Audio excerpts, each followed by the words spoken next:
Olá, meus amigos queridos do Brasil e de outros países de fala portuguesa. É muito bom estar com vocês.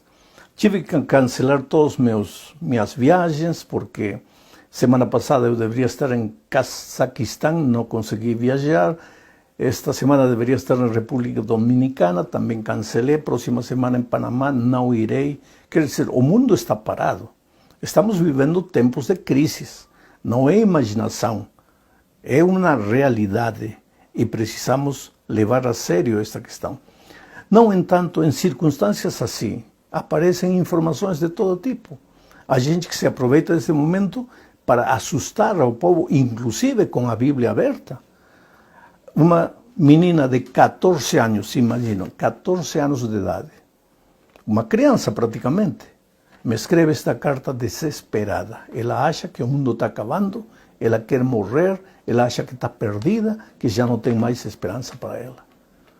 Então, eu decidi abrir a palavra de Deus e ler qual é a mensagem que Deus tem para seu povo neste momento. Então, permita-me ler Marcos capítulo 4, versos 35 ao 40. Diz assim: Naquele dia, sendo já tarde, disse-lhe Jesus: passemos para outra margem. E eles, despedindo a multidão, o levaram assim como estava, no barco, e outros barcos o seguiam. Ora, levantou-se grande temporal de vento, e as ondas se arremessavam contra o barco, de modo que o mesmo já estava a encher-se de água. E Jesus estava na popa, dormindo sobre o travesseiro. Eles o despertaram e lhe disseram: Mestre, não te importa que pereçamos? E ele, despertando, repreendeu o vento e disse ao mar: acalma-te, emudece. O vento se aquietou e fez-se grande bonança. Então lhes disse: por que sois assim tímidos? Como é que não tendes fé? Esta história é uma história que traz lições extraordinárias para o momento que nós estamos vivendo. Aquele dia, diz o texto. Que dia? Aquele dia que Jesus apresentou as parábolas do reino, a teoria da fé. Esse mesmo dia, quando chegou a noite, ao entardecer, porque te digo uma coisa, as coisas podem ir bem, maravilhosamente bem, mas a noite chega. Assim como o dia é real, a noite também é real. E quando chega a noite, chega o frio, chega a escuridão, as trevas, e muitas vezes chega o temor e o medo. Aquele dia, durante o dia, Jesus tinha ensinado a teoria da fé. À noite, ele precisava ensinar aos discípulos a prática da fé. Porque o Evangelho não é apenas teoria. O Evangelho é teoria e prática. Você conhece intelectualmente o que Jesus disse, mas você precisa viver na vida real o que Jesus disse. Eles precisavam aprender a confiar em Deus em meio das dificuldades, em meio das provações. Aquela tempestade lá no Mar de Galileia não era uma ilusão, não era uma fantasia. Era uma tempestade real, como o problema real que o mundo está enfrentando nestes momentos. Mas, faço uma pergunta. Jesus sabia que aquele vento estava esperando pelos discípulos? Sabia, claro que sabia. Jesus é Deus. Então, por que levou eles para lá? Volto a repetir, para que a teoria que ele tinha ensinado durante o dia, agora fosse aprendido pelos discípulos na prática. Ora, a noite estava escura. O texto bíblico diz que as ondas eram tão grandes que a água estava entrando no mar, e estava entrando no barco, e o barco estava já anegado, quase para afundar. Para os discípulos gritarem de medo. Para os discípulos buscarem a Jesus desesperados. Aquela tormenta deve ter sido muito grande, porque os discípulos eram pescadores, homens feitos no mar. Não era uma tempestade qualquer que assustaria eles. Mas aquela noite eles estavam assustados. Em meio da escuridão não sabiam o que fazer.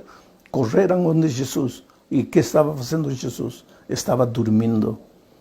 tranquilo, como se nada acontecesse. E eles reclamaram com o mestre. Disseram: mestre, não te importa que pereçamos? Que pergunta. Como é que Jesus não vai se importar com a dor que você está vivendo? Com a dificuldade que você está vivendo?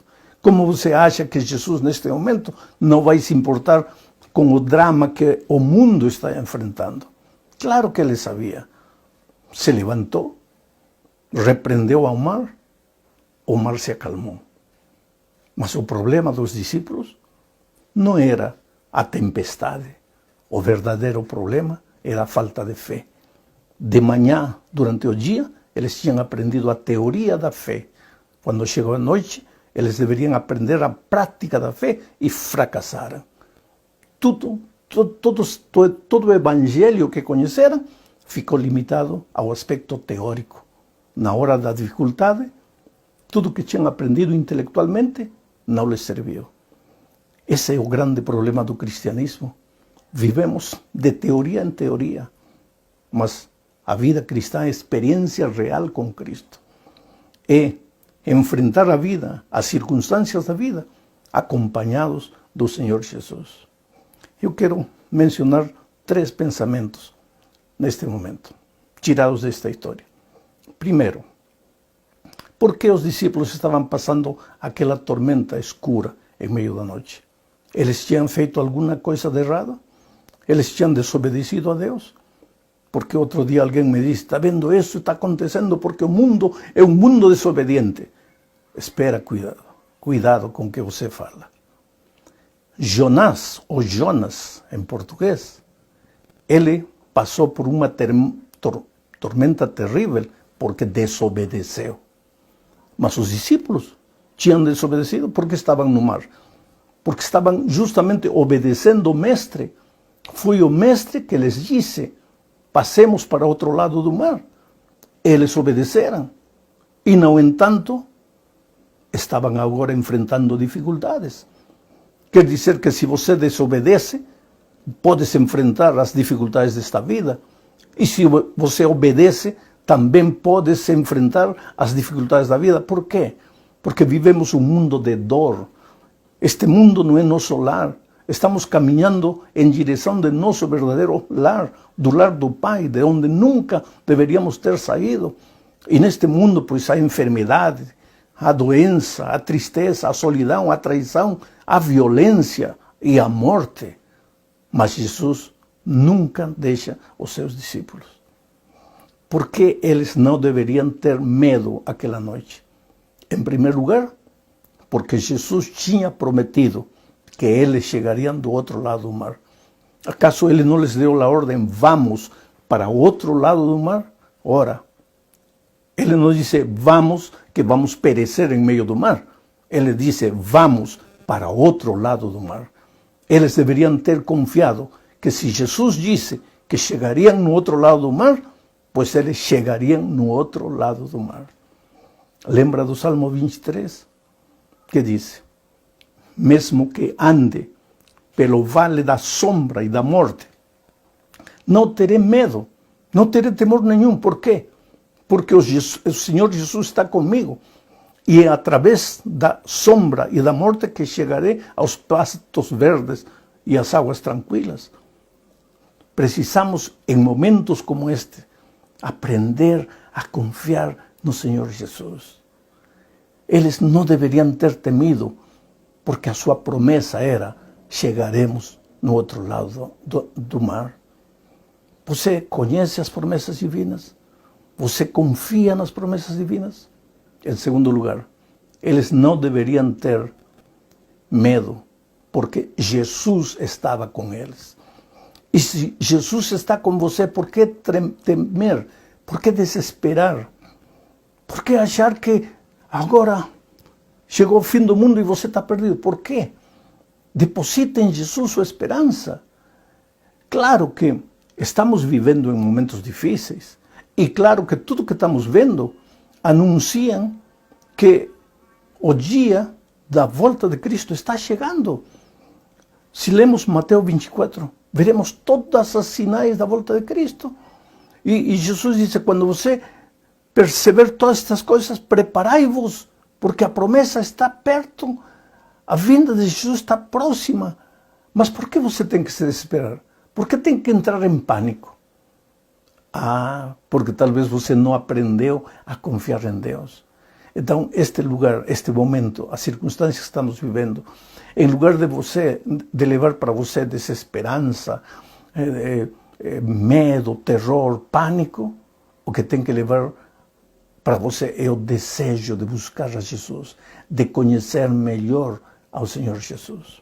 Em terceiro lugar, por que eles não deveriam ter tido medo aquela noite? Porque Jesus estava dormindo. E Jesus nos disse que Ele veio para nos dar exemplo. Ele estava dormindo em meio da tormenta. Nós também podemos dormir tranquilos, em paz, em meio das dificuldades, em meio do pânico. Não precisa de entrar em desesperação. Agora chegou o momento de você provar que o evangelho que você conhece não é apenas teoria, é realidade e prática. Tem que ter paz no coração, saber que está seguro nos braços do Senhor Jesus. E se alguma coisa precisa ser ajustada em sua vida, pois ajuste as coisas com Deus. Volte os olhos para Deus, confie nele. Eu sempre digo, você é a coisa mais linda que Deus tem neste mundo. Neste momento, acaso, Deus se esqueceu de você? Olha a pergunta que os discípulos fizeram ao Senhor quando foram e acordaram ele, que estava dormindo. Senhor, não te importa que pereçamos? Como é que a Jesus não vai lhe importar a tua situação, se Ele te ama? Ele te conhece, Ele sabe quem é você. Por favor, querido, nestes momentos, enfrenta tudo que venha, mas enfrenta com fé, com a segurança de que teu coração, de que tua vida está nas mãos de Jesus. Eu vou te contar uma experiência minha, personal, que aconteceu há muitos anos atrás. Eu era um jovem pastor. Minha esposa estava esperando o nosso primeiro filho. Eu me estava afundando no mar. Eu já tinha tragado água, já estava me afundando. Eu vi a morte de perto, mas quando olhei para a praia, lá estava minha esposa, com meu primeiro filho na barriga. Então clamei a Deus, Senhor, eu preciso ver meu filho, eu não posso morrer. Eu não posso deixar essa mulher com um filho sem pai.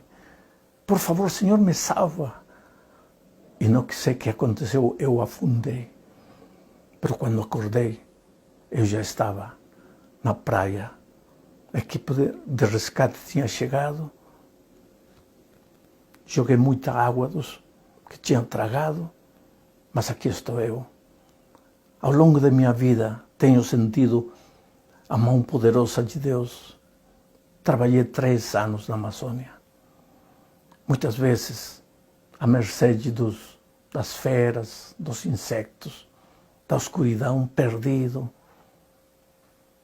E, no entanto, aprendi a desenvolver a confiança em Deus. Saber que nunca estou sozinho, que as coisas podem parecer escuras, que desde o ponto de vista humano tudo pode parecer perdido, mas quando tudo parece perdido, Deus sempre está presente. Esta tormenta que o mundo enfrenta vai passar. Vai passar. Agora não pense que porque vai passar, não é uma mensagem que Deus nos dá. A mensagem é, filho, acorda, desperta, acerta a tua vida comigo. Aprende a viver a teoria do Evangelho. Aprende a confiar em mim, em meio da escuridão, em meio da enfermidade. Que Deus te abençoe ricamente. Eu quero fazer uma oração por você. Oh Pai querido, em muitos países as pessoas estão ouvindo esta mensagem. A palavra está chegando ao coração delas. Eu te suplico que em meio da turbulência que o mundo vive, a esperança brilhe no coração de cada filho teu. Talvez esta seja uma oportunidade para repensar a nossa própria história. Se porventura alguém que está assistindo este programa já foi membro da igreja, hoje está longe de Deus, longe da igreja. Toca esse coração e traz-lo de volta. Se alguém estava na igreja, mas estava sem vida, acomodado, vivendo a mediocridade de uma vida que não tem sentido, acorda ele, Senhor. E se alguém estava bem, pois que ele renove sua comunhão contigo. Mas, Senhor, ajuda-nos a passar a tormenta que se avizinha, segurados de tua mão, confiando em teu poder, confiando em tua graça maravilhosa. Estende tua mão para aquelas pessoas que estão enfermas. Alivia a dor dos que estão sofrendo. Leva paz no coração dos aflitos. Em nome de Jesus. Amém. Que Deus te abençoe, querido. Dentro de 2 dias, ou na próxima reunião, nós estaremos lendo algumas perguntas que os ouvintes estão fazendo, estaremos respondendo algumas perguntas e lendo alguns comentários. Que Deus abençoe você ricamente. Lembre-se, você é precioso para Jesus. Você nunca está sozinho. Jesus está com você.